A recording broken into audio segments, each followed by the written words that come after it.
Well, greetings and salutations, everybody. Welcome to the best damn movie-related show on the planet Earth, the John Campea Show podcast, coming to you from right here in our quaint little studio. I'm, of course, your host, John Campea. I'm joined in studio today by Ray Ora. Happy Monday. Jonathan Voico's here. How about that penguin? And most importantly, you guys are here. Thank you so much for being here, making our little show part of your day. And here's how our show's going to go. We're going to start off by talking about a few predetermined topics, including Penguin. And then in the second part of the show, we're going to take your live comments and questions. If you have a thought, theory, opinion, or question or topic you'd like us to address, as long as we deem it appropriate for us to address on the show, go ahead and fire it on into our tip link at www.streamelements.com/JohnCampea/tip. And the good news is this tip link is good 24 hours a day. So if you are watching or listening to this show on our podcast feed on Spotify or Apple Podcasts, or if you're watching it a little bit later on in the day when we're not actually live, you can still use the tip link to send in a question. And if you send it in when we're not actually live, we'll just get around to answering it on the next episode. So happy Monday, guys. Good to have you all here. So without any further ado, let's get things going. We're going to start off with this. Without a doubt, my most anticipated film of the year, Red One. Almost here, baby. Just start etching The Rock's name on the Oscar right now. Just give him all. Now, this movie looks, it looks terrible to me. It looks absolutely terrible to me. And, it pains me to say that because I love J.K. Simmons. I love Lucy Liu.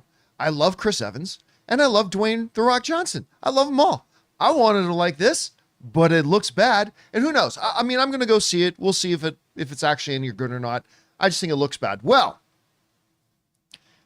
the first trailer, or first reactions, I should say, for Red One are now out. And they're not great, but they're also not as bad as maybe I was kind of expecting it to be. The good folks over at Joe Blow, one of my favorite outlets, they gathered together some of the first reactions that people are putting out. We'll read off some of them. Junior Felix wrote, "Guys, I had a blast with Red One. It's funny, full of great action, and even better characters. In a time when we truly need some good cheer in the world, Red One brings it and then some. Oh, and the world building is some of the best I've seen in a while." Okay, I have a hard time believing that, but I'll take Junior's word for it. He liked it.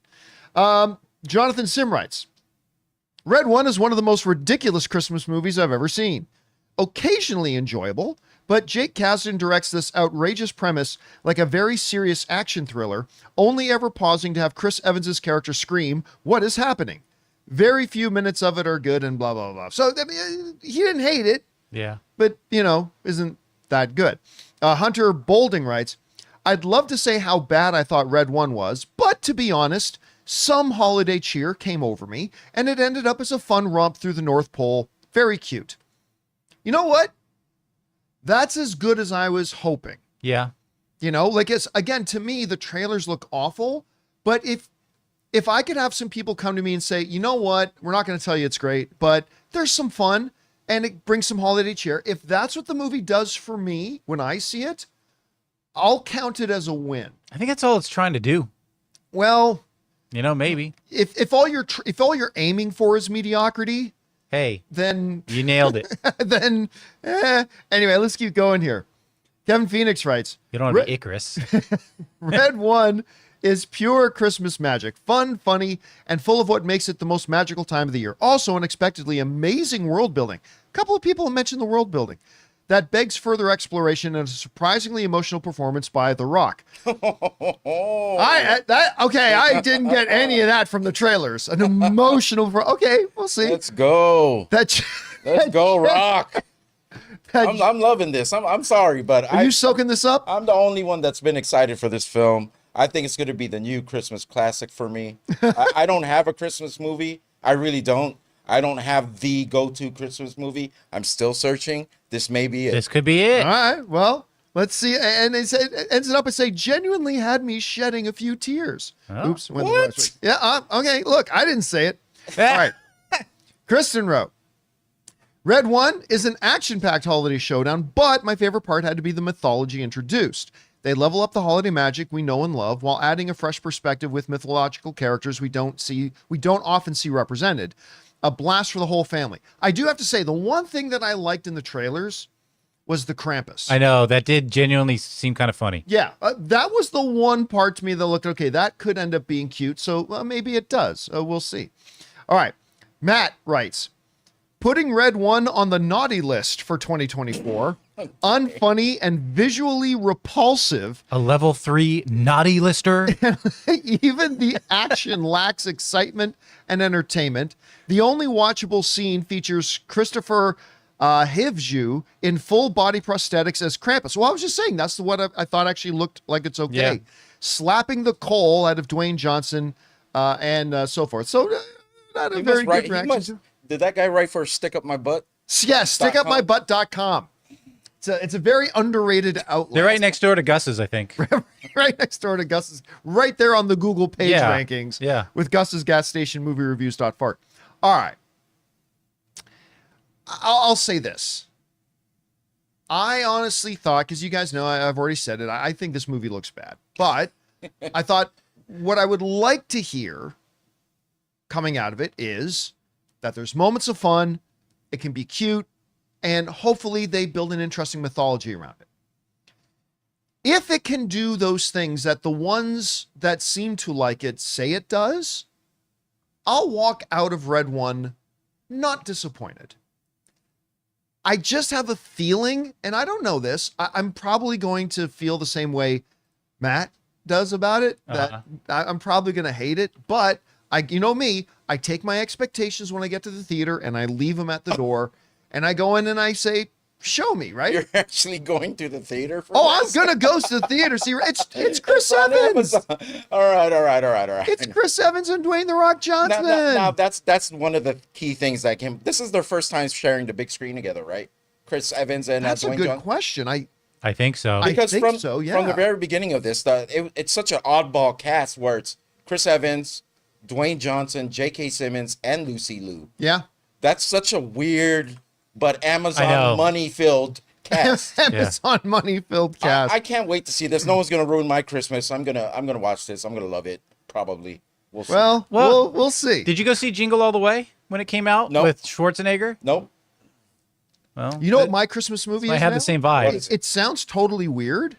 Guardians of the Galaxy? Because I thought it was a dumb idea, but the Guardians of the Galaxy Christmas special is now my Christmas movie. It's great. Well, it's nice because it's only 40 minutes. Well, yeah, that's true. That's true. Will a movie like that actually have legs? Like as Christmas, as we get through more Christmases, as the Guardians, I think so. As the Guardians aren't on screen no more. Ann and I watched it again last year. Okay. We'll watch it again this year. Okay, this one could be my all right, listen. Christmas movie. I'm saying it's possible Red One ends up being okay. I don't think it will, but I think it's possible. No way it becomes a Christmas classic. No, but Ray, even for you, I don't think that's Christmas classic. Yeah, well, I don't know. Don't say that because then I'm gonna force myself. Now you're gonna make yourself love it. Anyway, guys, question is for you. What do you think of the first reactions coming out of Red One? Some of them predictably sound pretty bad. Some of them are saying, hey, you know what? It's got its moments, and some of them seem to legitimately like it. Whatever you guys think, jump down to the comment section below and let us know your thoughts. All right, guys. With that down, let's move on to this, shall we? Waddle, waddle, quack, quack. Although I don't think a penguin quacks. Episode 7. Of the Penguin. Of the Duck. Of the Duck. The Mighty Duck. Came out last night. You guys know to say I've been loving the show is an understatement. I mean, it's not quite on the level of, say, House of the Dragon or, say, Shogun for me, but close.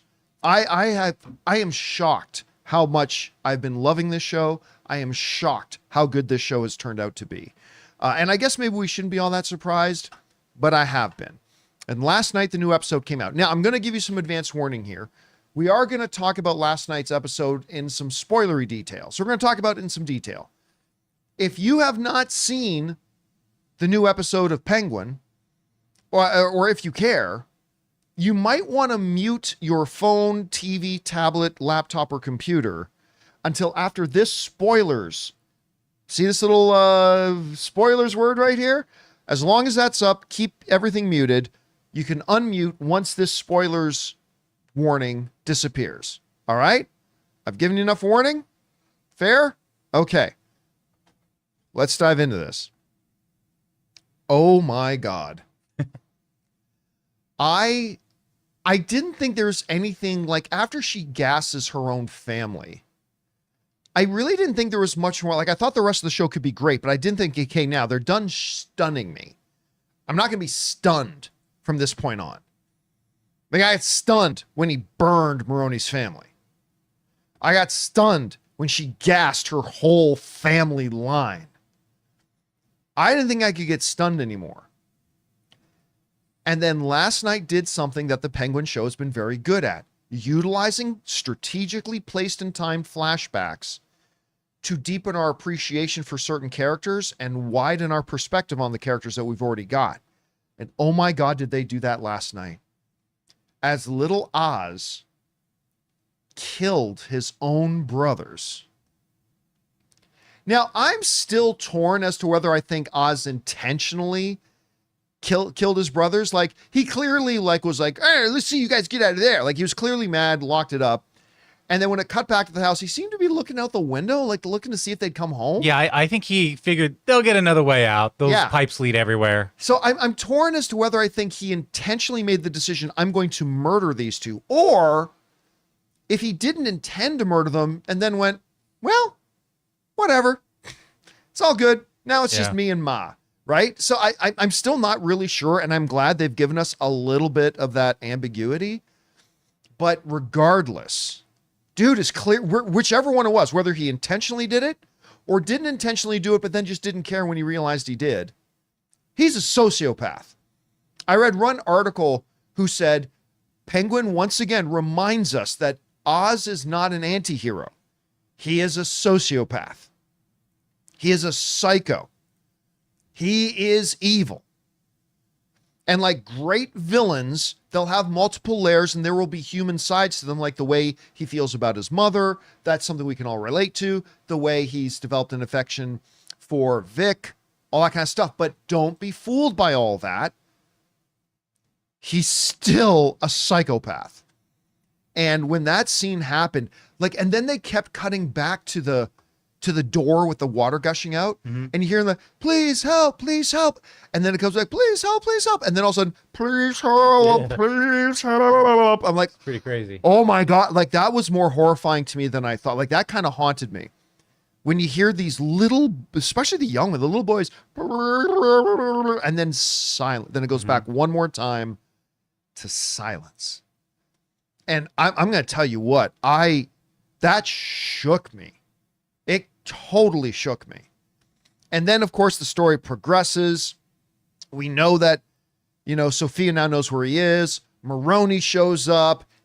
Oz gets the upper hand on Maroney. Maroney ultimately dies.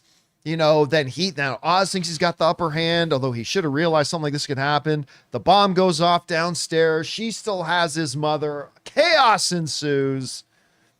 And my God, now we're set up for fun. That's the one thing that sucks about the Penguin. It's an 8-episode series. So this is penultimate, right? This was the second to last episode, yes. And that straight up sucks. I'm curious about the runtime of the final episode. But they've all been pretty consistent between 58 and an hour and 10. And they've all stacked. kind of been in between that very, very tight window. Yeah. So I kind of expect the finale will be the same, although I do hope it's a little bit longer. So a couple things I wanted to mention here. Yeah. One, I'm still not sure if the doc is real or not. Because if you watch this episode, nobody talks to him. Nobody talks to him other than Sophia. Even when he came in with Oz's mom, she didn't even move her eyes.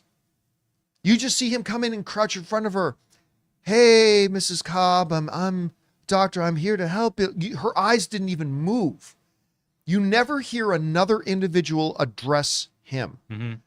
And so I'm not sure. I mean, a couple of times guys opened the door, but could that have been nothing? I mean, I don't know.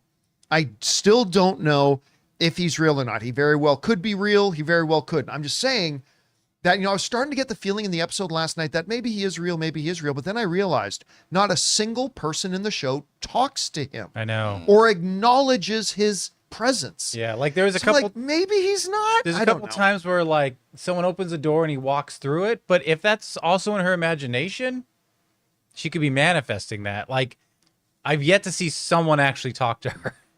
I've talked to him. Yeah, no, it's So- except for in the flashback. See, I think he was a real guy. Because there's that one flashback when she's back in Arkham when she first meets him, when he's like with the other doctor. I'm thinking maybe like he was a real guy, but then she just manifested him later on in her like that guy is now somewhere else, but she still imagines him there. So I mean, I don't know. Right now, I think it's a coin toss. He in the way her head script is, he had to leave Arkham because it was too evil and this and that. Yes. What if there's a reveal in the end of like the episode where like he's not there, but he's back at Arkham working? She conjured in her head one person who was fully loyal to her. Mm-hmm. One person who totally knows all of her damage and is yet totally 100% loyal to her. Because no one else in the show has been. Not her family, not her cousin. Yeah. Like, she doesn't even trust Sal that much.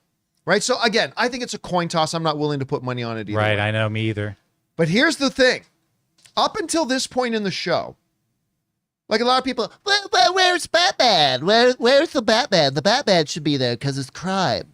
Well, I mean, we've been pointing out the fact that there's a billion other things going on in Gotham that require Batman's attention rather than some crime lords knocking each other off, right? But last night's episode is a little bit different. Now this huge explosion that collapses like a neighborhood. When I saw that in the trailer, I was like, well, there's... Yeah. Now, remember, this could all be happening in real time. So like if the next episode, and I'm speculating here, but if the next episode like literally picks up at that moment and like concludes 2 or 3 hours later, Batman may still be asleep. I mean, Bruce may still be sleeping. He maybe hasn't heard about it. But if it takes place over the course of a couple of days, the next episode, I won't be surprised. We're not going to see Robert Pattinson. That I feel pretty confident. We won't see Robert Pattinson. But now with this explosion going off in the town, literally collapsing a neighborhood, I think there might be some signs that this has caught Batman's attention. And then since the next episode is the final episode, and they have already told us that the events of Penguin will lead into the Batman 2, I won't be surprised at all if we do get some kind of sign that this has caught Batman's I think you're attention. going to get a sign because if you recall the beginning, the opening scene of episode 1 starts with that dun, dun, dun. Yes. Right? Oh, so good. It patches you from the movie to this.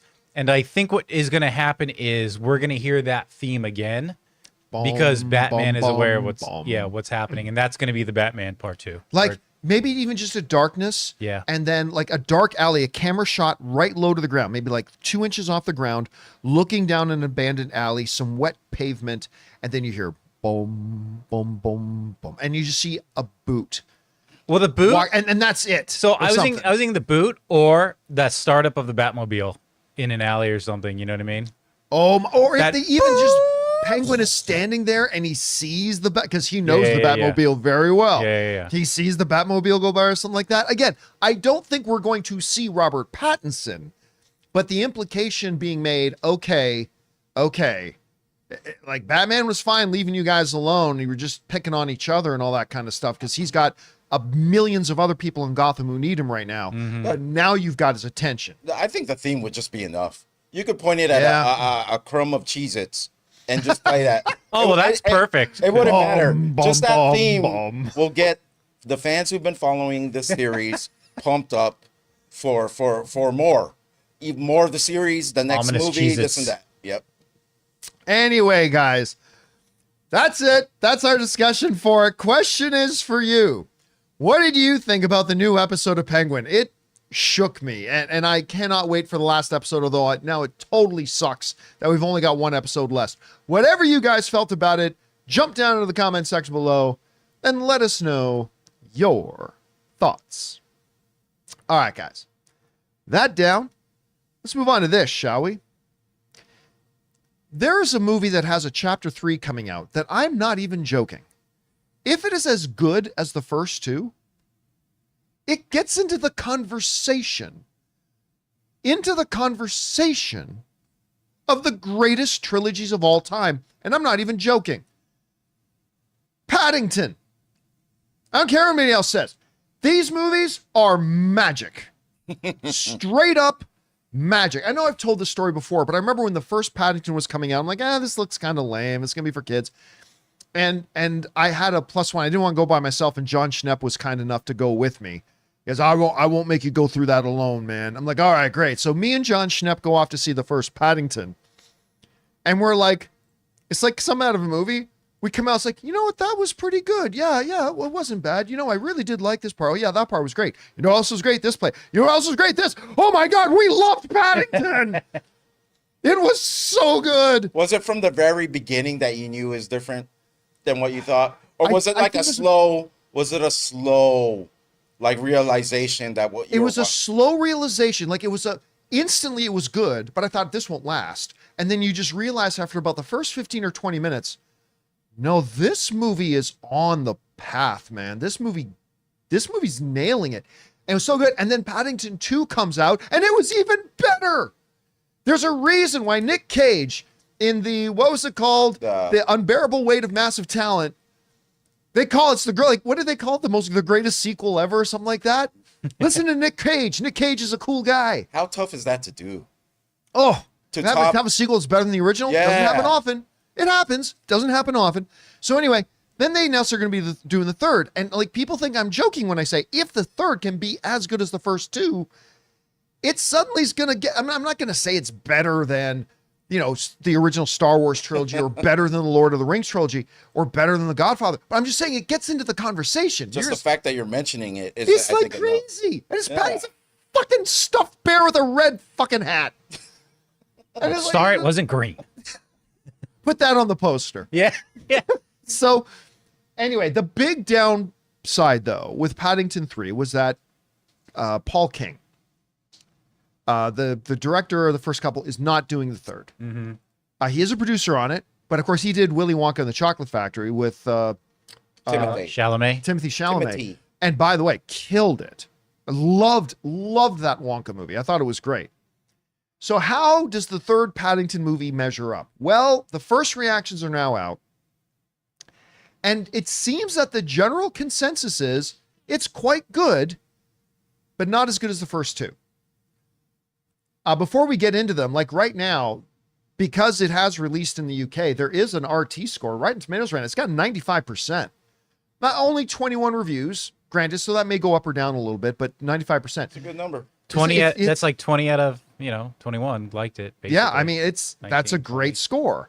So let's see what people actually said about it. All right. Paul Klein said Paddington doesn't hit the heights of number 2, but it's still a lovely, funny, and exciting film that knows the charm is in how earnest the bear is. Olivia Colman is a singing nun is a highlight. First of all, Olivia Colman is also in the conversation of the top 10 greatest actresses of all time. I mean, I think she's honestly getting there. Her resume is starting to get there, but at any rate. Okay, so that was Paul Klein. Next up, Kalichi, I hope I'm pronouncing the name right, writes, Paddington and Prue is my least favorite in the franchise, missing Paul King's magic, and dare I say it, I miss Sally Hawkins. She was great. Mm-hmm. However, its heart and intention is in the right place, with Paddington himself never losing his charm. Coleman steals the show. Next up, we had Darren Mooney, who writes, look, at least Paddington and Prue is the best Indiana Jones film to star Antonio Banderas. So there's that. Paddington and Prue is pretty fine. It's funny and charming, but you really miss the active involvement of Paul King. I was afraid you'd feel that going into this. Anyway, and Simon Farnaby, who share a story credit. Next up, we got Clarice, who writes, sorry to be the bearer. Oh, that's a Ray joke. No, it's not. That's horrible. Of bad news, but Paddington Peru is kind of a letdown, is what they said. Carl Kakoff writes, Paddington Peru is an early Christmas treat for the whole family. A wonderful, entertaining, funny, and heartfelt movie that rarely puts a wrong foot throughout. Fun, bubbly, and truly superb. Pack the marmalade sandwiches and enjoy the ride. So again, right now, 95%. It's good. Everybody's saying it's quite good, except for the unbearable guy joke, but he disqualified himself with that joke. Yeah. But still, I mean, everybody says it's quite good, just not as good as 1 and 2. And look, I'm one of these guys who I'm like, when there's an original and then like a sequel's coming out, and people say it better be as good. It'll never be better than the first one. My attitude is always, it doesn't need to be better than the other one because the other one was so good. Just even be nearly as good, and we'll be good. We'll be fine. So it sounds to me like most people are saying this is a good movie. You're going to get out of it where you're going into it. Just don't expect it to be as good as 1 and 2. Right. Well, and you know what? That's fine. I'm not going in for something that's better than Paddington 2. I'm just going to see, give me a good movie. And if Paddington is, as everybody's saying, a good movie, fine. Maybe it doesn't put it up into the greatest trilogies of all time conversation. But as long as you give me a good movie and I walk out with a smile on my face, because every time I come out of a Paddington movie, there's a giant smile on my heart. Oh. And if this can do that, I'll be happy. Well, it was up against the odds anyways. Like without Paul King, is that the director's name? And plus, like, trying to top the second movie was such a task without Paul King. I mean, if this movie's just good enough, we could look at it as a whole package and actually still put it up there as one of the best trilogies. Best, not the greatest, but one of the best trilogies that have existed in cinema. I don't know. Maybe. I mean, it won't be in the conversation with Lord of the Rings. No, and obviously Star Wars. not. But it's a bear 10. with a red hat. It's a bear with a red hat. Right? So, I mean, as long as it puts smiles on their faces, they actually got it way earlier than we are. The opening here is January 17th. Yeah, so, I don't know if it was the public opening or if it was just they screened it for press in the UK. Well, for that right now. He is a UK property. He is, yeah. So we should expect it to open in the UK first. So yeah, so I'm still excited. I'll see for myself when it comes out. All right, guys. Question is for you. What do you think about it? First of all, are you excited to see the new Paddington? If you're not, what went wrong with your childhood? Who hurt you? Because Paddington is awesome and delightful. Anyway, whatever you guys think, jump down to the comment section below and let us know your thoughts.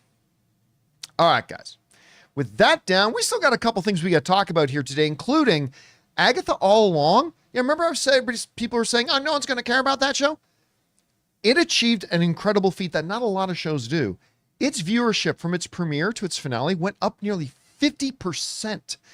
A lot of shows we've seen lately, it goes down. Anyway, we're going to talk about that. And Elizabeth Olsen has just basically said she's coming back, or at least heavily implied it, to play Scarlet Witch again. We're going to talk about that and a few things more. But before we do, we're going to take a quick second and thank a couple of sponsors of today's episode of the John Campea Show podcast, our friends at Manscaped and Tile Trackers.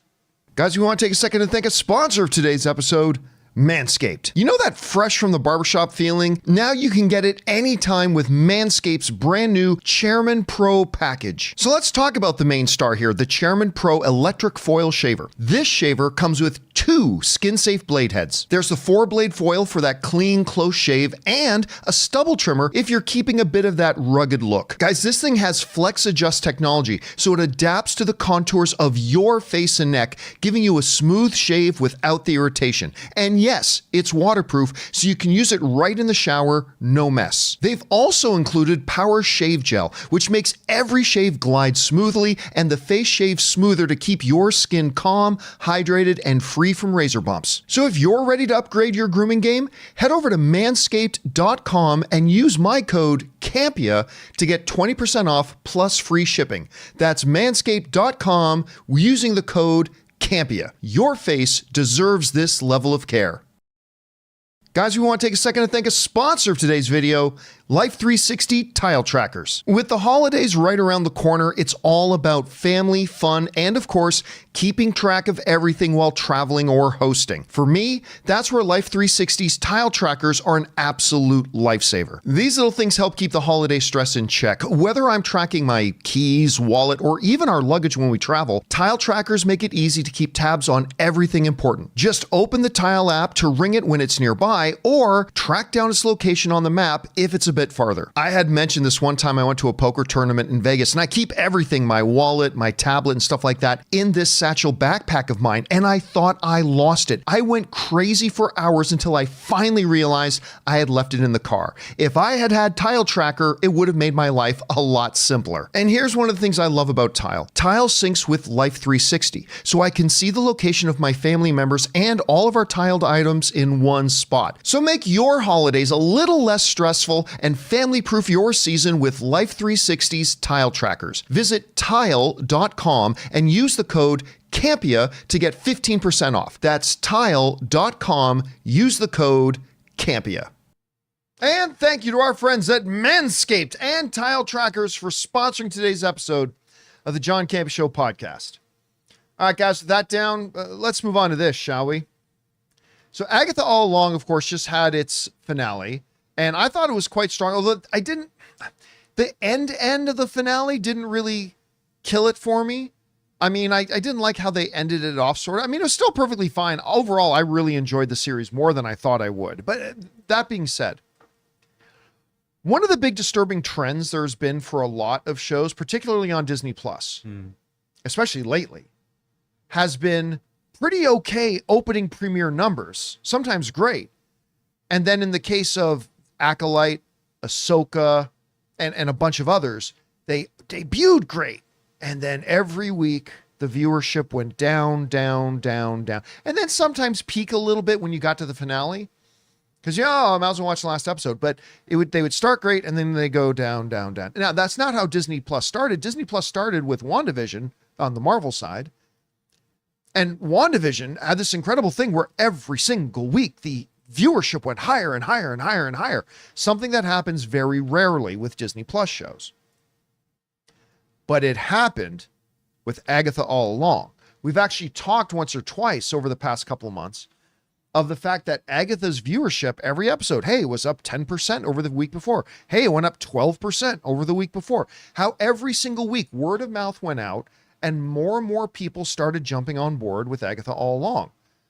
Well, now they've got their numbers because according to Variety, in the first 24 hours, the Agatha finale got 4.6 million viewers in the first 24 hours.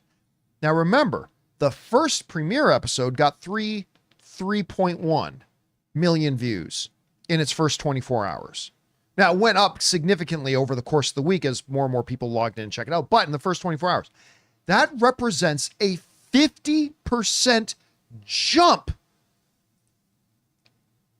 That means 50% more people ended up watching the final on the final day than they did on its opening day. Mm-hmm. That is not what happens with Disney Plus shows generally. There have been a couple, but they have been few and far between.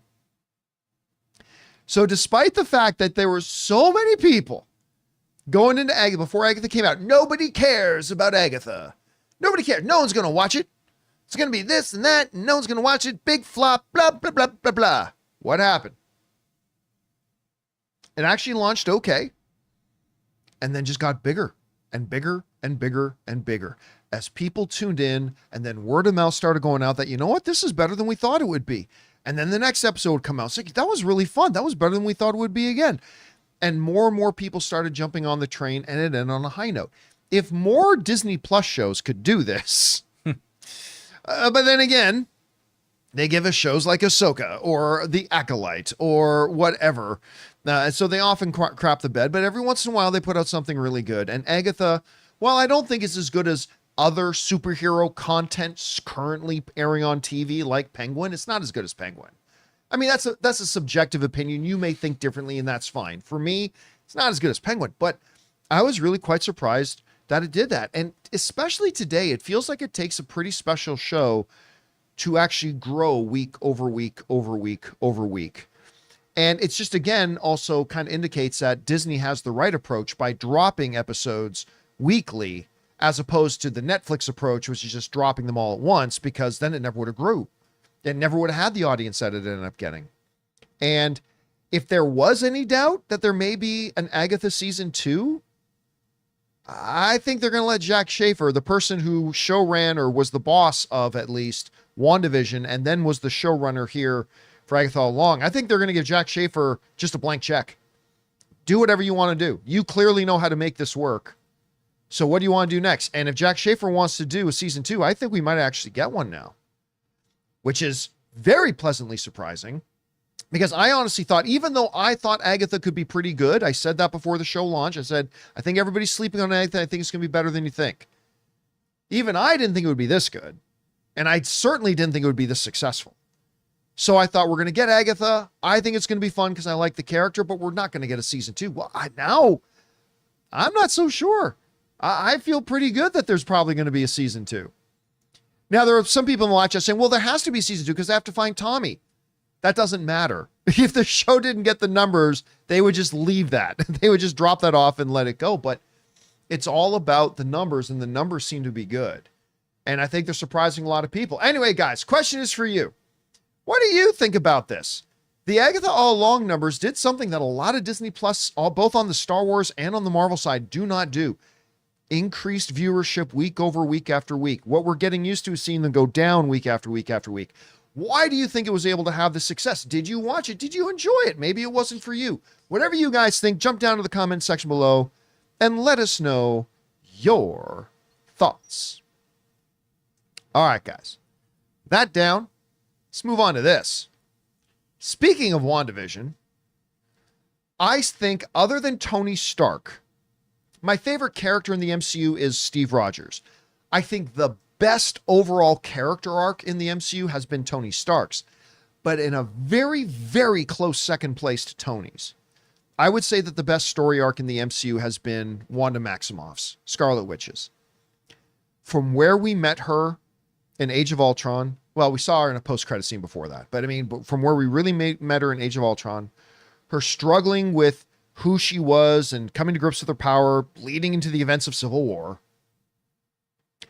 the horrible, tragic events that happened in Endgame and Infinity War, and then WandaVision, where she broke bad, and then got her events in Doctor Strange, the Multiverse of Madness, culminating in kind of a Darth Vader moment at the end. It's like, yeah, I killed a lot of people, but I'm going to go out a hero, I guess. And she did the right thing at the end and whatever. And it concluded what I think was like very, very close to being the best character arc the MCU ever had. I honestly thought it was a fascinating story arc, and I thought she was done. She herself said she was done. Elizabeth Olsen says she was done. And she talked about the fact that, listen, I loved my time in Marvel, but it's really now great to be away from it because I've had to turn down a lot of great roles that I wanted, a lot of great projects I wanted to be a part of because of my commitment to Marvel. It was a wonderful time. It was all that, all the good stuff, said all the right things, but basically she was done. By the way, thank you to Mark W. for the super chat badge. Thank you, man. I appreciate that. But then Elizabeth Olsen's track started mimicking a lot of Robert Downey Jr.'s track. Because you remember after Endgame, Right. Doing interviews. Oh, no. I'm now, I had a wonderful time in the MCU, but I'm done. Great time in the MCU, then I'm done. It was career changing for me, but I'm done. You know, sometimes throwing the, well, never say never, but I'm done. Right. But what started happening? I mentioned this like 6 months ago. I said, you know, Robert Downey Jr., his answers are starting to change a little bit. So I think he's coming back. Well, I've been saying I think he'd be coming back ever since Endgame, but still, I said, you listen, his answers are softening now. His answers sound pretty good. And the same thing's been happening with Elizabeth Olsen. Her answers have been softening. And it started to sound like, you know, maybe she does come back. Well, now she has said, I mean, it just falls short of directly saying she's coming back, but it's heavily implied. Listen to this. This comes from the folks at Comic Book Movie who wrote this. During a recent convention Q&A, Elizabeth Olsen was asked if there are any particular storylines she would like to adapt in the MCU. However, her answer has grabbed the attention of fans on social media. This is what she said. Well, honestly, if I were to tell you exactly what I would want, I think I maybe would be giving something away. I'd be spoiling something, the actor teased. Kevin Feige genuinely asks us what we want to do with the character, and then he does it. So I don't know if I can share. I just want to come back. Oh. I want to read that again. Honestly, if I were to tell you exactly what I would want, I think I would maybe be spoiling something. Kevin Feige genuinely asks us what we'd like to do with the characters, and then he does it. She laughs. So I don't know if I can share. I just want to come back. All right. I mean, look, I think as much as anybody else, any other fans, and we as fans in general, are often guilty of reading more into things than are actually there. We do that all the time. Oh my God, there are 3 scars on Thanos' face. Confirmed, Wolverine is coming. Remember that? Oh my God, the shoes he's wearing is red. Confirmed, he's playing Flash. I mean, we as fans do that. I've been guilty of it. You've been guilty of all that kind of stuff. But come on. Somebody asked her, what stories you'd like to see? And she literally said, I don't think I can tell you that without spoiling something. Kevin asks us what we would like to do. We tell him. So I can't share. I just want to come back. Come on. It's not just me, right? She just basically said she's coming back. Yep. Now, here's an interesting thing. Comic Book Movie also gives a really good theory on this. They wrote after the quote says, this is arguably, and it's not even arguable, it's absolutely, Olsen's biggest hint yet at a return. And we'd imagine she'd show up in the next Avengers movie before taking center stage in a project likely featuring appearances from Vision, Agatha Harkness, Wiccan, and Speed. But this is the part that I think is interesting. Wanda's knowledge of the multiverse could be crucial to how Doomsday and Secret Wars play out. And there are already rumblings online about her falling into Doctor Doom's clutches. And you know, listen, I have never believed that she would be coming back. All right? I have never believed she would be coming. I mean, I've always said it's possible, but as a fan, I didn't think she would. I thought they closed the chapter on the character. I thought they did a great job with the character, but it was time to move on from the character. But it's starting to look like they are. And I really do like this theory that they're saying that nobody understands, so far in the current MCU, nobody understands multiverse better than Scarlet Witch does.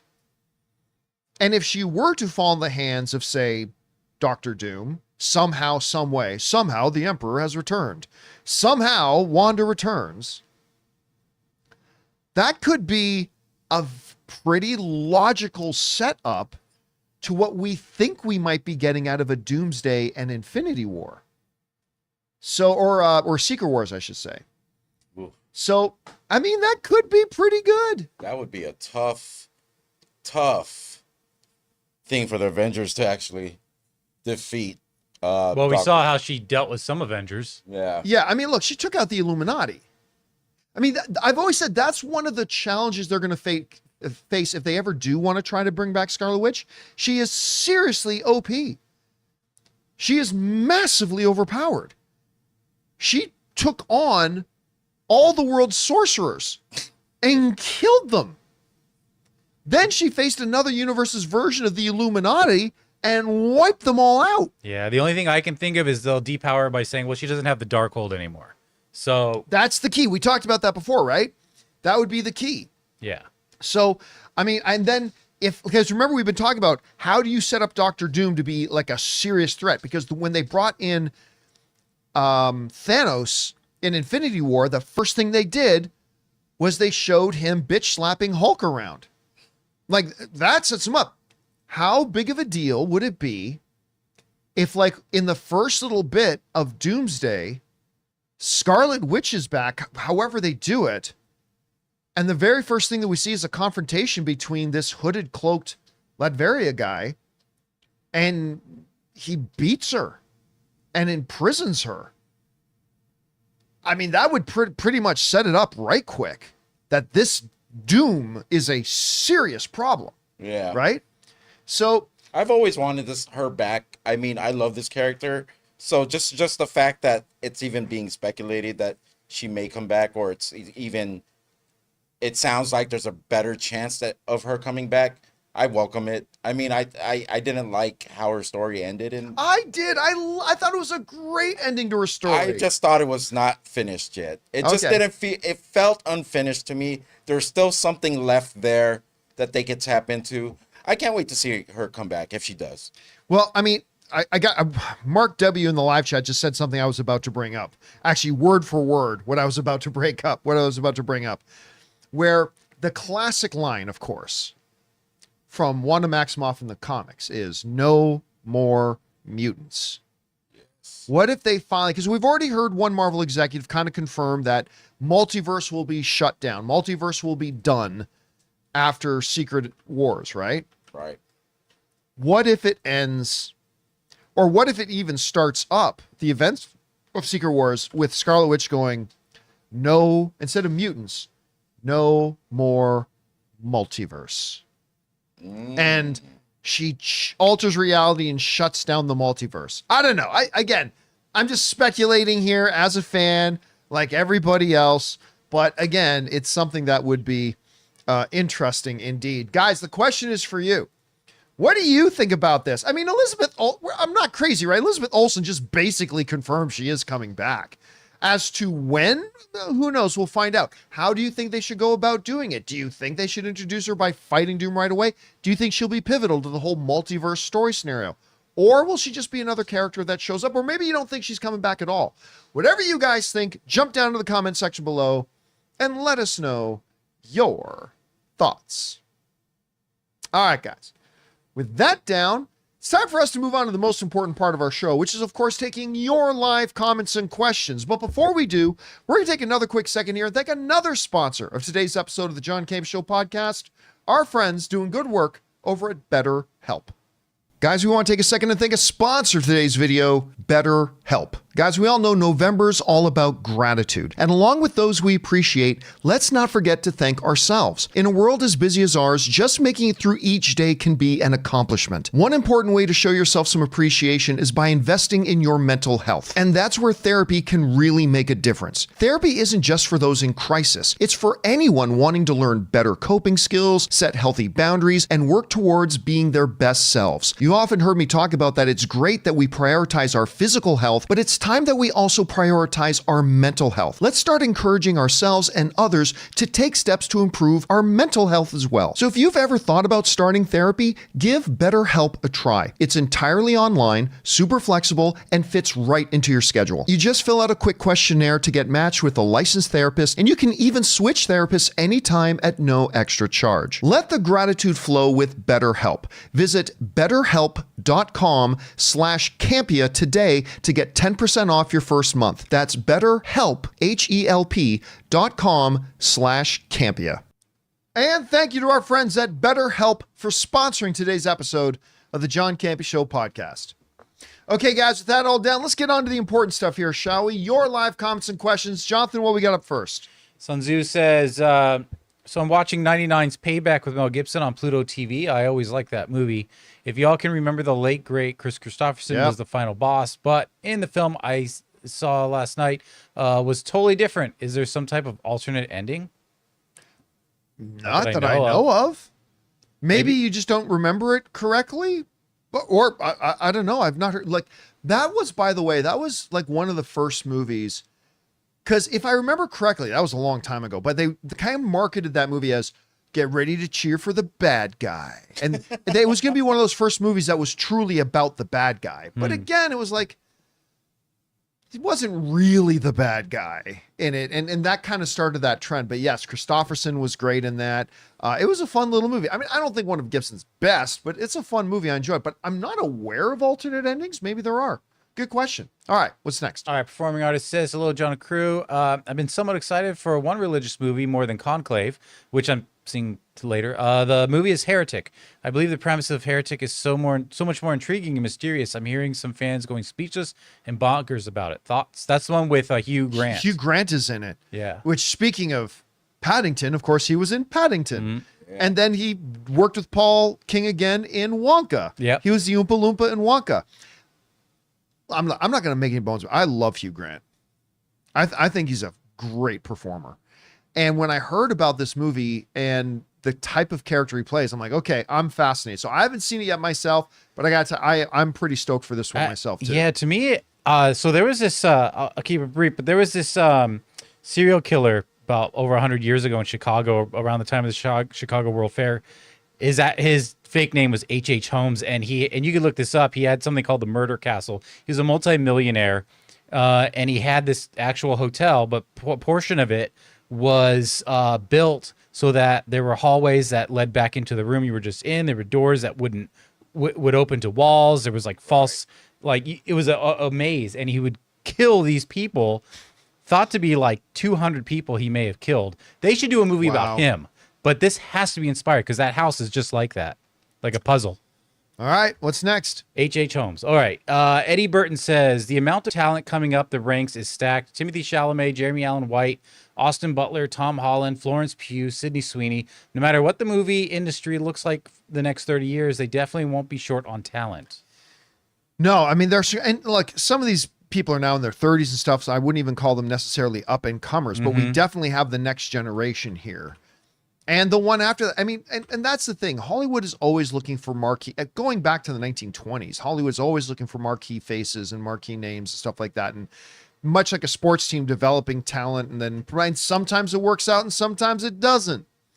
But we definitely have right now a crop of like really great, talented people that we love seeing on the screen. So hopefully that'll continue. All right, what's next? We got, did he just say that? Says, hi, John and crew. Overall, I liked Agatha, though the last line of Finding Tommy did annoy a little bit, as I was hoping to have that plot point resolved this season. Can't wait for the sequel. The Search for Tommy Boy, starring Paul Walter Hauser. I will say this. I never felt that Finding Tommy was the main point of the show. So I was always okay with the show not resolving, because otherwise you're going to end up in a Return of the King kind of ending where you're going to have like 3 or 4 different endings. And in Return of the King, that was perfectly fine. I don't know if it would have been fine here. I just don't know how I felt about it ending up with Ghost Detective. That I wasn't sure how I felt about, but we'll see what their plans are for it. I trust Jack Schaefer. But yeah, I never really felt like the point of the show was Finding Tommy. It was a C-level plot line at best. So with them kind of concluding with what the road was, who Nicholas Scratch was, why Agatha is the way she is, and really the fulfillment of like Billy finding out what his real purpose is, I was really okay with them not also tying off that little thing of fight. Because what were they going to do in the last 20 minutes of the thing? Hey, there's Tommy. Hi, I'm Tommy. Thanks for finding me. And then the credits roll. So I was personally okay with it myself, but we'll see where they go with it. All right, what's next? Two-parter from Garden Variety. John, I know it's not your type of show, but I started watching NCIS Origins with low expectations, a show about the younger life of the former lead actor, Mark Harmon. I love Mark Harmon. It's better than expected. Harmon is a narrator for parts, one pro and one con. The actors playing the younger of the two parts don't mimic but allude to original actors subtly. Good supporting actors, good story. Con makes too much of items from 90s. Look, a VCR. Oh, computers are new and slow. Payphones and pagers, no subtlety. I have no interest.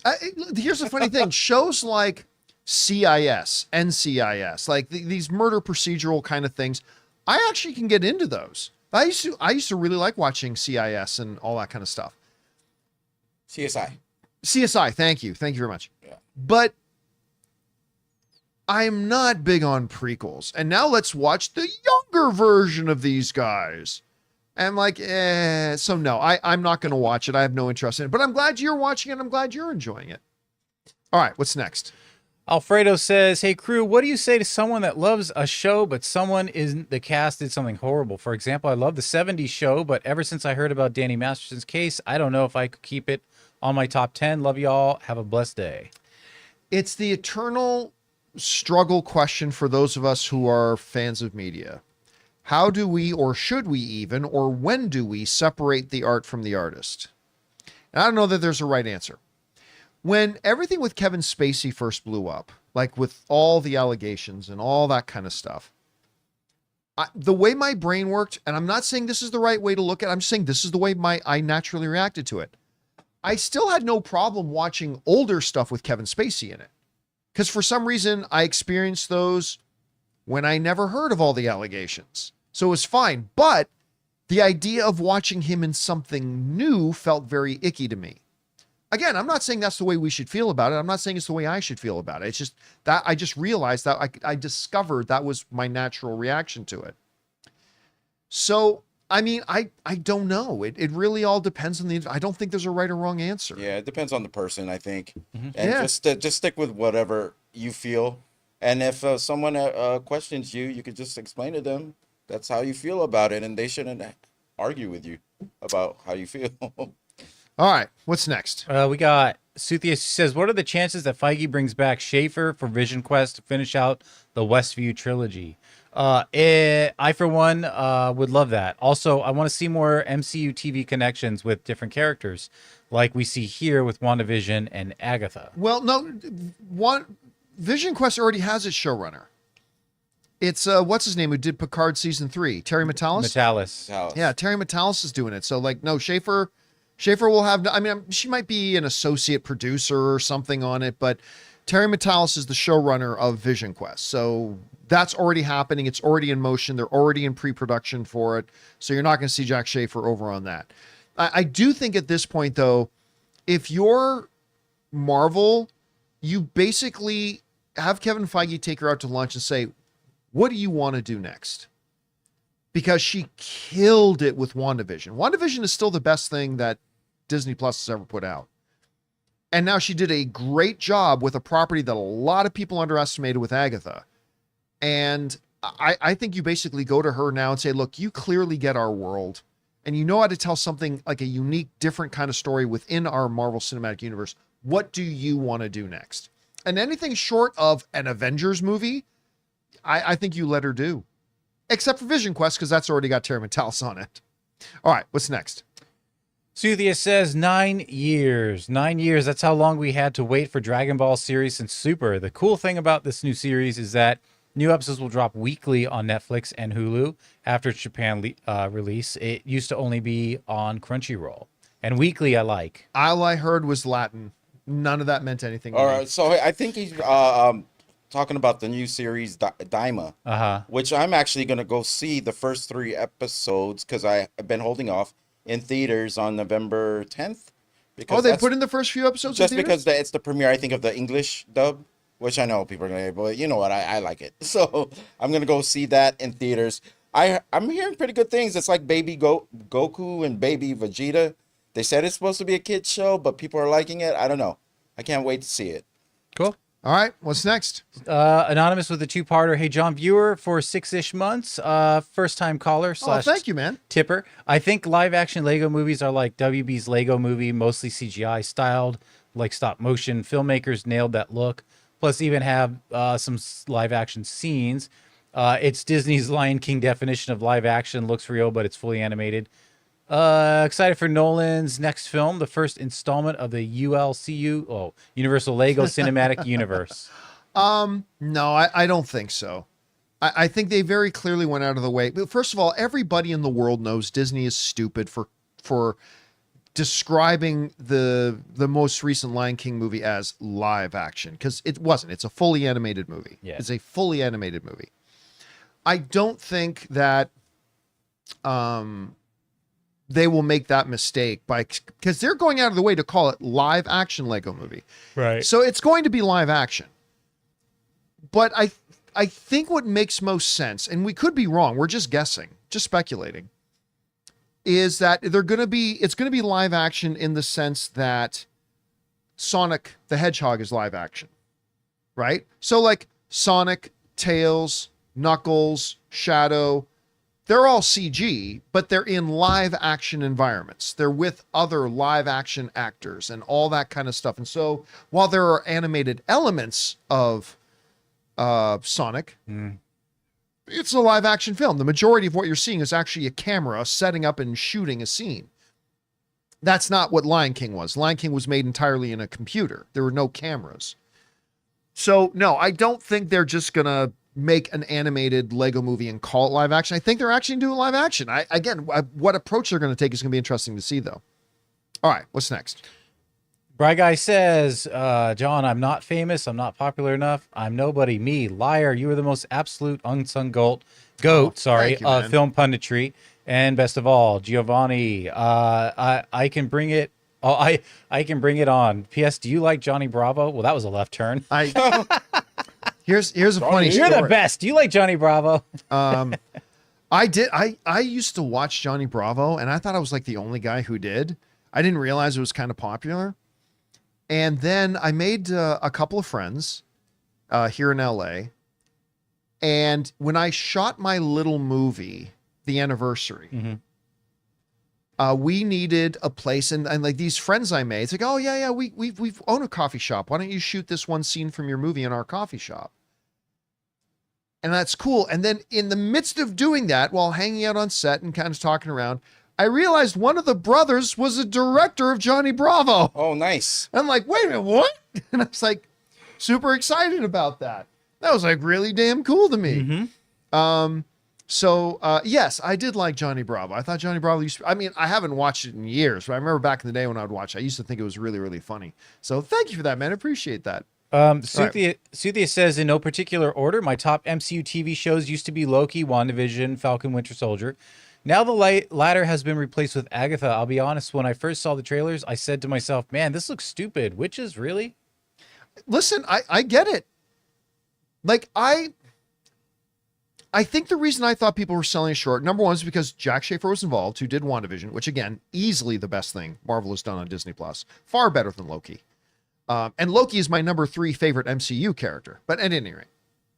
But, I mean, I really like Catherine Hahn already, and I loved WandaVision so much, and it was Jack Schaefer. But, I mean, the trailers didn't do a lot to move the needle. So I totally understood. Like I said, listen, I think a lot of you guys are sleeping on Agatha, but I understood why, because like the trailers didn't do a great job of selling it. Isn't the best thing when you think that something's not your cup of tea becomes your cup of tea? Oh yeah, Like, Harley Quinn. I always go back to Harley Quinn for me. I thought that looked dumb as hell, and I absolutely love it now. Mine was like the Pitch Perfect movies. I don't really like singing musicals. Those sort were of thing. fun movies. And then the first one came out, and then I was forced to watch it, and then I think those were really great, actually. Yeah, I was actually quite like those films. I thought they kind of dropped. I love Elizabeth Banks, but when she started directing them, they took a step down. But they did add that one guy, Adam Levine. Not Adam Levine. The guy from Workaholics. Workaholics. Yeah. I love when he joined the cast. And they added Haley Steinfeld, which is why Anne likes that it. was great too. All right, what's next? The Tick says, for years I've argued that WB should only make Justice League movies, with each movie giving a bigger focus to different members. I'm going to backpedal on that. After what you said on open mic, I see the route would make things constricted and less special. Yeah, I mean, you can't come out and like make every single movie you do. Like if you're Marvel, you can't just make every movie an Avengers movie. Right. Because you'll get the law of diminishing returns. Right? It's like, okay, it doesn't feel special anymore. We just did the same thing. Or by the fact that they make Avengers movies only every few years, it makes that really special. I think the same thing would happen with Justice League. Now, I'm also of the mindset that I've always believed DC, both the DCEU and the new DCU could have started with a Justice League movie. I really believe that. And George Miller.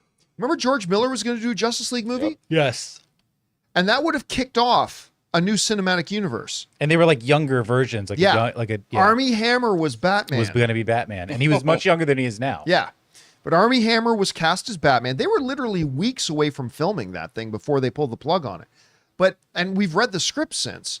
And I think it would have been a totally valid way to start off the universe. Start with the Justice League, get all these characters, and then go. And you could have done that, but also the building up with individual films too. That's fine too. But yeah. Again, I think a Justice League movie every few years is great, but if you just did Justice League movie after Justice League movie after Justice League movie, it would become less special. The more you use something, the less special it is. So, yeah, so that's why I think that, but who knows? All right, thanks for that. What's next? Anonymous says, with more now show running God of War, do you think Bear McCreary will score it, seeing as he scored both God of War video games and Battlestar Galactica? It all depends on what they're doing. I honestly have never known who scored Battlestar Galactica or that. So all depends on if the dance card is full or not. Yeah. If he's available, sure he will, but if not, they won't. Let's get a Kratos first. Let's get a casting for Kratos. Well, yeah, well, let's get a casting first. But oh my God, the very fact that Ronald D. Moore, who I think is the greatest showrunner in the business, is doing this God of War movie. If you haven't been excited yet for this God of War movie, be excited now, because the greatest showrunner in the business is running it. And I cannot wait to see. But casting, man, who they cast to play Kratos is going to totally set the tone for everything. And I'm going to guarantee you this. No matter who they cast, everybody's going to complain. Everybody's going to complain, because there is not an actor out there who is Kratos, right? You're not going to find somebody out there who looks like Kratos and is also a fabulous actor. And fabulous actor is more important than getting somebody that looks like Kratos. The talent of the actor comes first, then match the body type as much as you can. And so you're going to get everybody crying. As soon as they cast Kratos, it doesn't matter how good yeah, it's not my Kratos. Because that's what we as fans do. Do you think Joel Kinnaman could play Kratos if he bulks up? He's got that height. Sure. He's got that deep voice. Sure. That would be my cast. It wouldn't be my pick, but he could do it. Anyway. All right. What's next? Garden Variety says, the younger actors for Oz and his mom were dead on, felt 100% like the older actors, and gave such depth. Okay, first of all, the woman they got to play the younger version of Oz's mom, I had to look real close. Did they just digitally de-age her? And they didn't. They just got a terrific actress. And while the kid didn't look like a lot like Colin Farrell, he acted like him so well. Oh my God, that was so good. All right, what's next? We got Eddie Burton says, in your humble opinion, John, does any wide theatrically released movie this year have more of an exclusively on Netflix vibe than Red One does? I don't see Chris Evans or J.K. Simmons doing any media for it, only The Rock and very limited promotion. You know what? I haven't even thought about that I haven't seen any of these guys doing any real promotion for it. That's not a great sign. Mm-hmm. I'll also be honest with you. I just assumed it was a straight to Netflix movie because it looks like straight to Netflix garbage. No. Because that's what everything that goes straight to Netflix is. Right. It's usually 90% of the time it's garbage. Every once in a while you get a diamond in the rough kind of winner. But yeah, it looks like a straight to Netflix movie. But listen, it sounds like some people are enjoying it. Maybe I'll enjoy it too. The Netflix Red universe. Netflix Red One. And what was the other one? Red Notice. Red Notice. Oh, Red Notice Both was with The so Rock. bad. But honestly, when you guys heard that there was a new movie with The Rock coming out called Red One, did we all not think it was a sequel to Red Notice? Well, yeah. A little bit. It kind of slipped the mind. Which is terrible, by the way. Anyway. All right, what's next? Suthia says, I see a lot of fans blaming the poor performance of the Sony Spider-Man villain universe on the lack of Spider-Man. I'm thinking, no, it has poor performance because it lacks good writing. Even most of Venom trilogy was bad writing. Yeah, no. Anybody who says that the reason the movies are bad is because Spider-Man wasn't there, no, that's stupid. If Spider-Man would have been there, then it just would have been a bad movie with Spider-Man. Would have ruined Spider-Man's name. Yeah, I mean, a movie's good or not based on how well do you make an interesting story with interesting characters, have a great narrative throughput with good dialogue to back it all up. And if you have all that kind of stuff, whether or not Spider-Man is there, it can be great. And if you don't do that stuff well, I don't care what heroes you put in it, it's going to be dog shit. It's like talking about, because I guarantee you this, if all those bad Fantastic Four movies didn't have Doctor Doom in them, you'd get people going, well, JC, it just wasn't good because Doctor Doom wasn't there. If Doctor Doom was there, they would have been great. Well, guess what? Doctor Doom was in them. For a lot of people, the greatest comic book villain ever. And those movies were shit. It doesn't matter what characters you put in them. It matters how well do you make a movie. Because if you don't get the fundamentals right of a good story with a good narrative and all that kind of stuff, it doesn't matter what character. That's why when people say, John, which villain should they have in the next XXX movie? I go, it doesn't matter what villain you put in there. You can have a totally unknown villain, and if you write it great with a fabulous backstory and great dialogue and an interesting narrative, it'll work.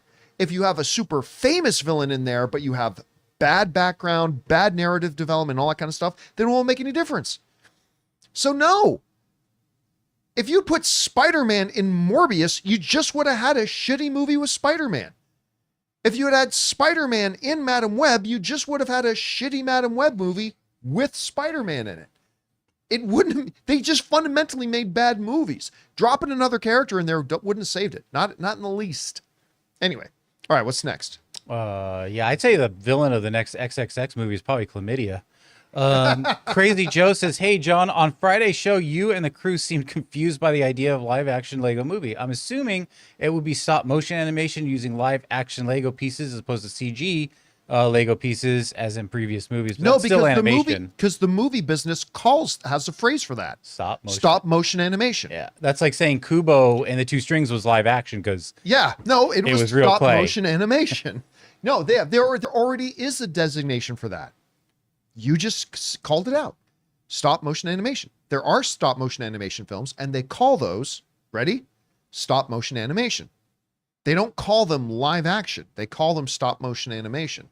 So no, there was no mention in that article of stop motion animation. They said live action, and live action in the movie business means something very, very, very, very distinct and very different from stop motion animation. All right, what's next? Joe Adonis says, hi, John, Jonathan, Ray. Are you all caught up on Lioness? Season 2 started already and 3 episodes in. It's great so far. Excuse me. A good replacement for Penguin on Sundays since that one is ending soon. Never watched Lioness. Yeah, me either. And I want to. I love Zoe Saldana, and I've heard it's great. So it's funny because Ann and I, we were out in West LA last night visiting a friend of ours who produces Designing Hollywood.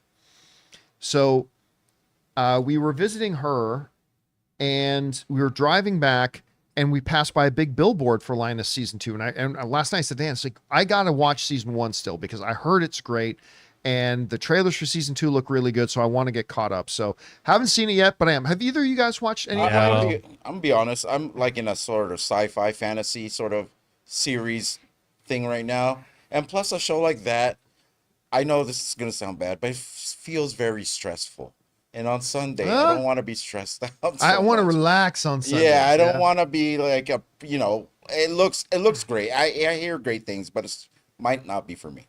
All right, what's next? Dumb of All Fears says, why do I have this uneasy feeling that the ominous fate of theaters and Netflix are interwoven?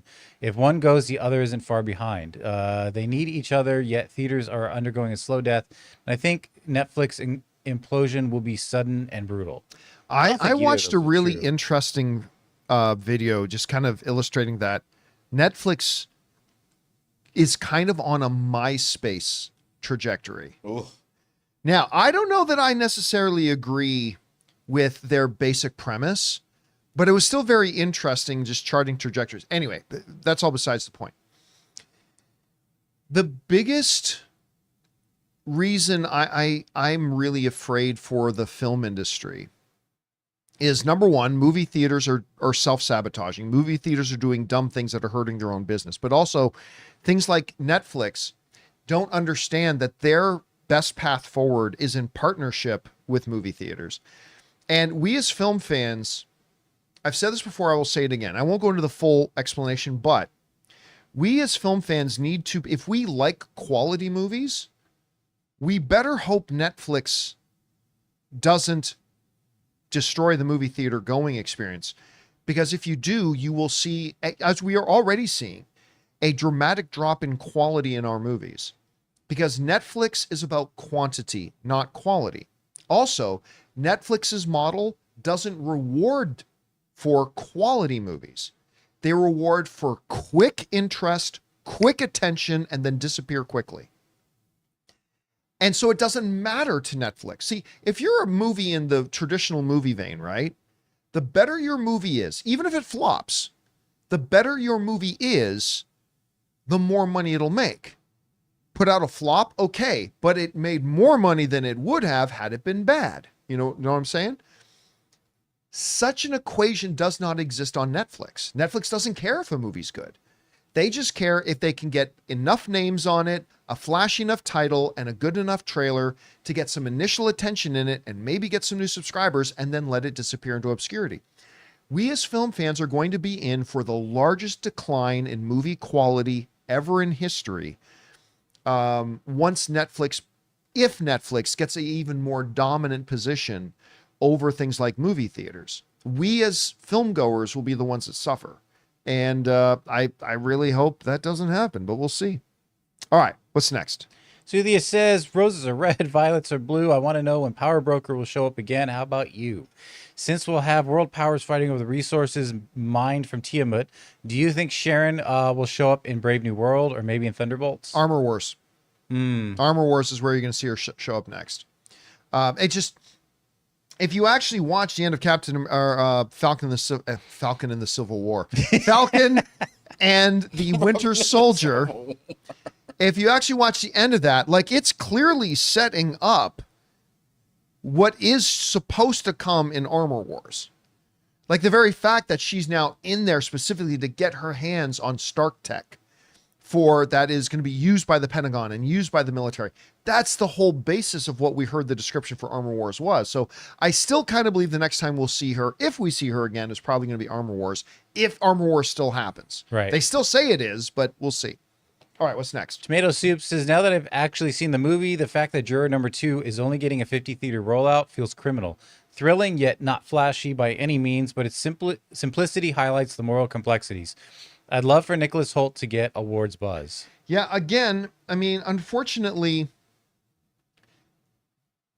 they have to make a decision about doing a wide rollout based on finances. Because it's expensive to put a movie out. It just is. Like, forget the part about making the movie. Making the movie is expensive. Putting the movie out is also expensive. It means the contracts and the deals you got to make, and then the nationwide, a worldwide marketing campaign, which can get into the hundreds of millions of dollars, not for a movie like this one, but still the tens of millions of dollars. And then they got to ask themselves, if we do this full wide out, let's commit another $25 million to putting this movie out wide release, can we expect to at least get that much money back? And they don't think it will, even though it's great. They look at the track record of the last 10 years of Clint Eastwood movies. They look at, their market, and they're looking at it and say, we think we'll lose money if we give this thing a wide release. So their hope, their strategy, and every movie, that's why I say, I don't think every movie needs to go direct to theaters. I just think there's a lot of them that do, but I think their strategy for this one is probably the right one, which is get it in theaters on a limited basis. So we have minimal financial exposure. Let's get awards buzz.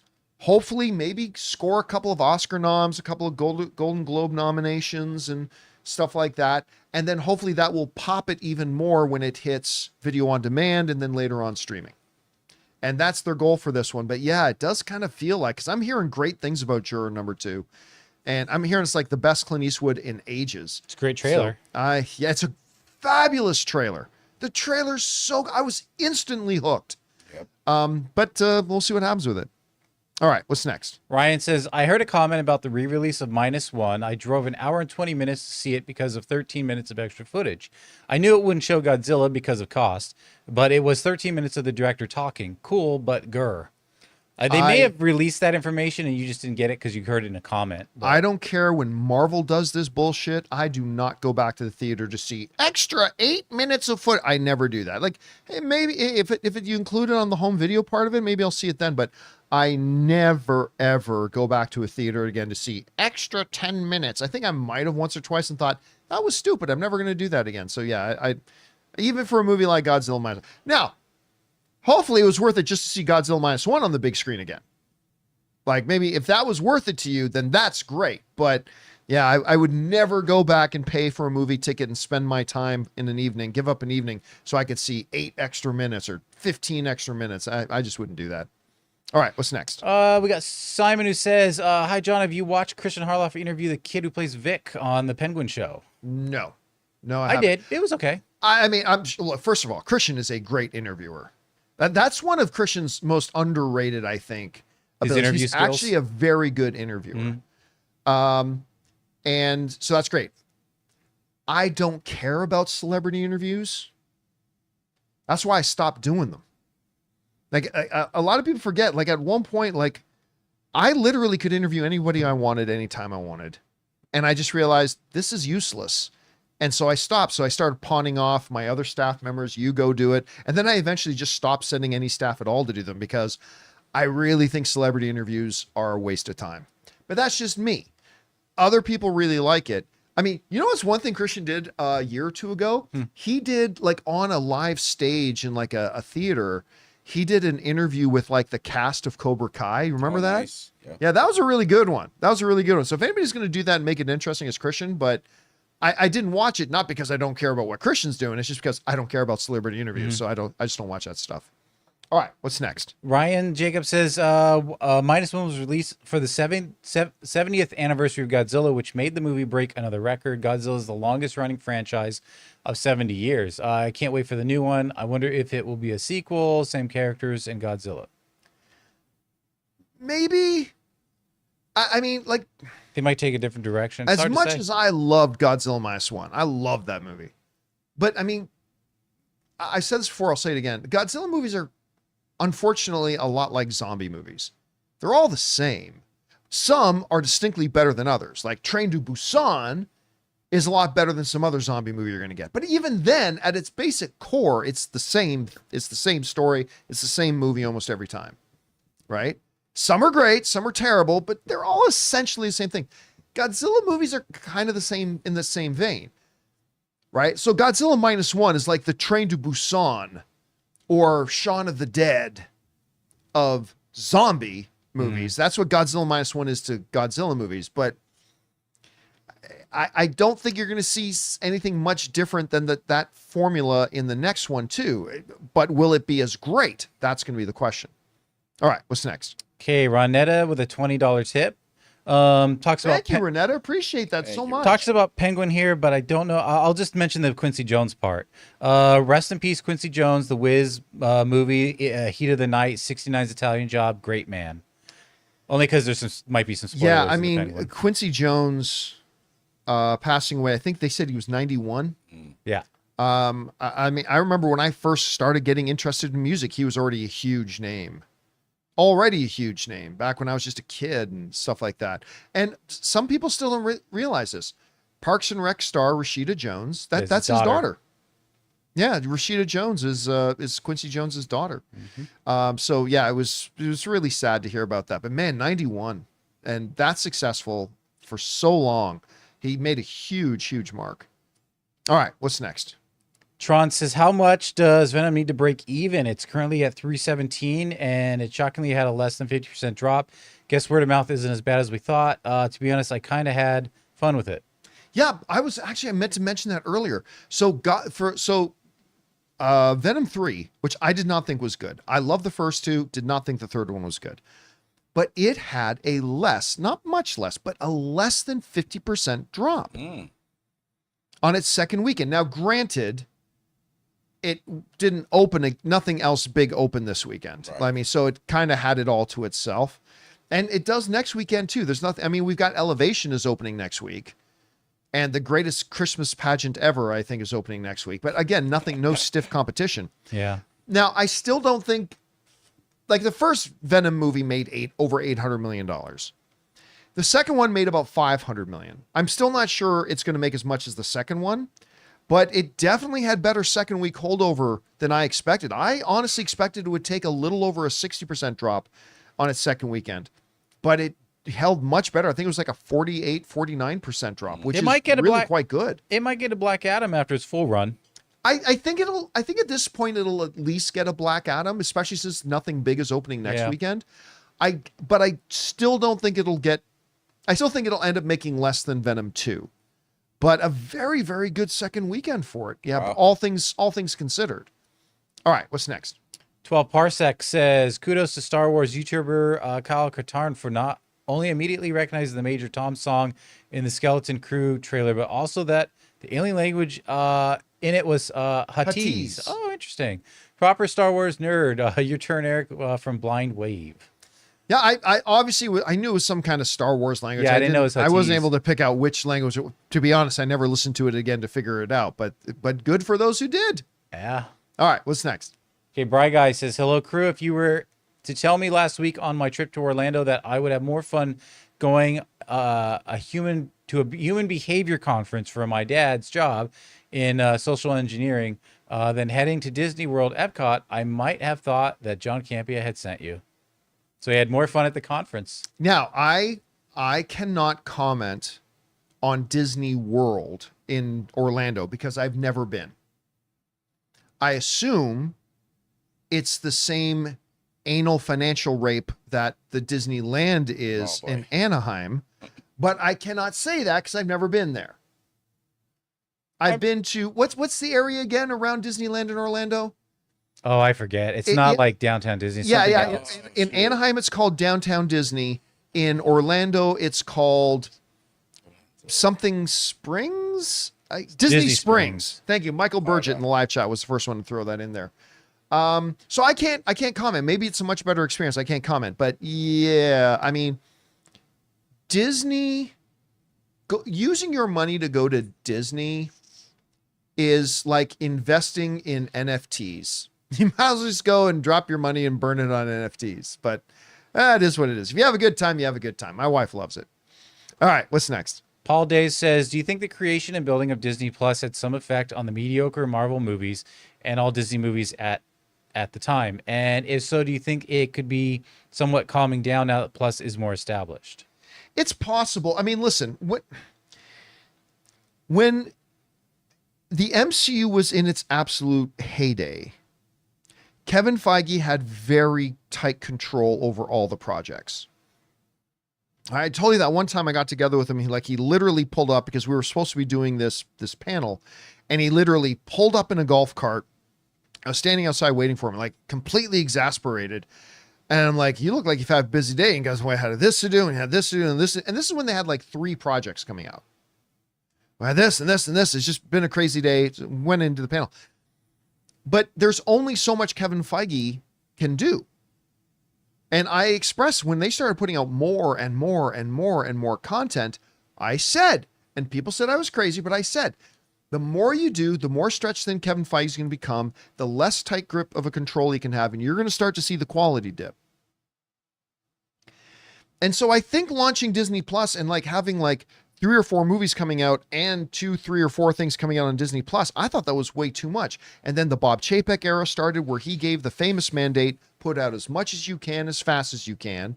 So that only made the problem even worse. And so, yeah, like how much of an impact it had, not sure. Maybe a little, maybe a lot, but I feel pretty comfortable in saying at least it had an impact. Now, can they get it under control? Can they adapt to it now? And now that they got some more experience doing it, and can they get it back up to higher quality? Hopefully. And we'll see if they can, and hopefully they will. All right, what's next? Chip Crisper says, hear me out. What if the Russos go deeper into Hickman's Secret Wars than we think and use Wanda as MCU's Molecule Man, the linchpin of the multi-universe, and Doom exploits that connection, much like in the comics, since Wanda is so connected. Bring on Filthy. Maybe.